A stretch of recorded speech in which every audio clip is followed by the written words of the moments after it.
হাজবেন্ডের সাথে রাগ করে সারাদিন ভাত না খেয়ে বিকেলবেলা নুডলস রান্না করে খাচ্ছি। নুডলস রান্না করার জন্য আমি এখানে একটা আলু কুচি করে নিয়েছি, আর এখানে পেঁয়াজ কাঁচামরিচ কেটে নিয়েছি। আর এই যে আমি এই লম্বা নুডলসগুলো নিয়ে এসেছি, কারণ নিচের দোকানে আর কোনো নুডলস ছিল না, আর বাসায়ও তো কোনো নুডলস ছিল না, যার কারণে এটাই নিলাম। তো এই তো পানি দিয়ে দিয়েছি চুলায়, আর পানিতে হালকা একটু হলুদ দিয়ে দিয়েছি। যেহেতু নুডলসটা সাদা, তাই একটু হলুদ দিলে একটু কালার আসবে। তারপর পানিটা একটু গরম হলে ওর ভিতরে আমি আলু দিয়ে দিলাম। আলুটা সিদ্ধ হতে থাক। আলুটাকে আমি 5 মিনিটের মতো সিদ্ধ করে নিব। এবার নুডলসটাকে ঢেলে একটু ভেঙে নিচ্ছি। আমি একবারে ভেঙে গুঁড়ো গুঁড়ো করব না, কারণ আমার কাছে একটু বড় টাইপের নুডলসই ভালো লাগে খেতে। এরপর আলুটা 5 মিনিট প্রায় সিদ্ধ করে নিয়েছি। এরপর আমি নুডলসটা দিয়ে দিলাম। নুডলসটা দিয়ে আমি একদম ঘড়ি ধরা 3 মিনিট সিদ্ধ করব, এর বেশি সিদ্ধ করব না, তাহলে নরম হয়ে যাবে।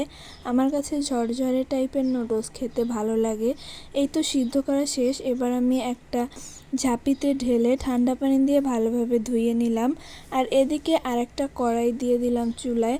আর নুডলস রান্না করার জন্য তো ডিম দরকার, তাই আমি একটা ডিম বের করে নিলাম।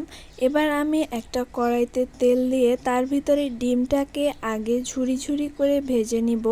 এই তো আমি ডিমটাকে একদম ঝুরি ঝুরি করে ভেজে নিয়েছি। আমি এভাবে ভেজে নেই, কারণ পেঁয়াজের ভিতরে যদি ডিমটা দিয়ে ভাজি তাহলে সব কিছু কেমন যেন এক হয়ে যায়, আমার কাছে খেতে একদমই ভালো লাগে না।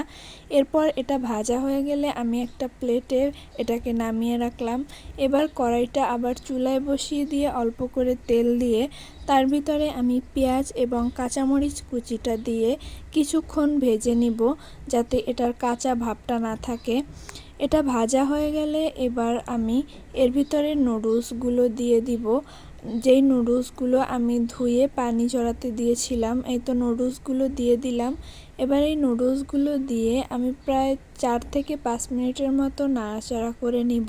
4-5 মিনিট নাড়াচাড়া করার পর আমি এর ভিতরে সেই ভাজা ডিমটা দিয়ে দিচ্ছি। এই পর্যায়ে কিন্তু আমি ডিমটা দিয়েছি, এতে করে আমার কাছে খেতে অনেক বেশি ভালো লাগে। ডিমটা দিয়ে নুডলসের সাথে ভালোভাবে মিশিয়ে নিব। এখন অনেকেই বলতে পারেন যে নুডলসের থেকে তো আলুই বেশি দেখা যায়। আসলে আলুটা আমার কাছে অনেক ভালো লাগে, বিশেষ করে এই লম্বা নুডলসটার সাথে।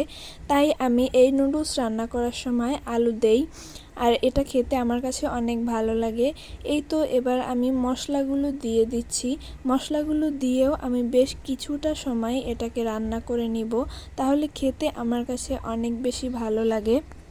এবার বলি, আমি সারাদিন ভাত না খেয়ে কেন এই সন্ধ্যাবেলায় নুডলস খাচ্ছি।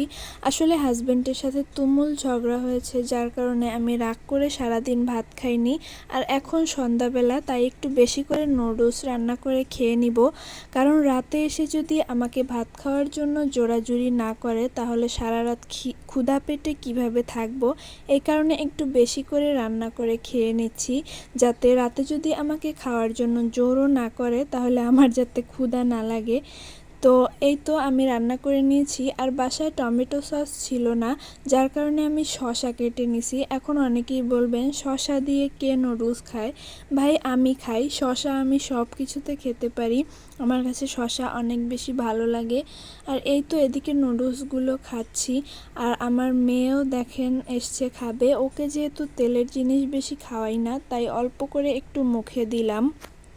তো আজকের ভিডিওটা এই পর্যন্তই। আর কে কে হাজবেন্ডের সাথে ঝগড়া করে না খেয়ে থাকেন অবশ্যই কমেন্টে জানাবেন। দেখা হবে পরবর্তী ভিডিওতে। ততক্ষণ সবাই ভালো থাকবেন, সুস্থ থাকবেন। আল্লাহ হাফেজ।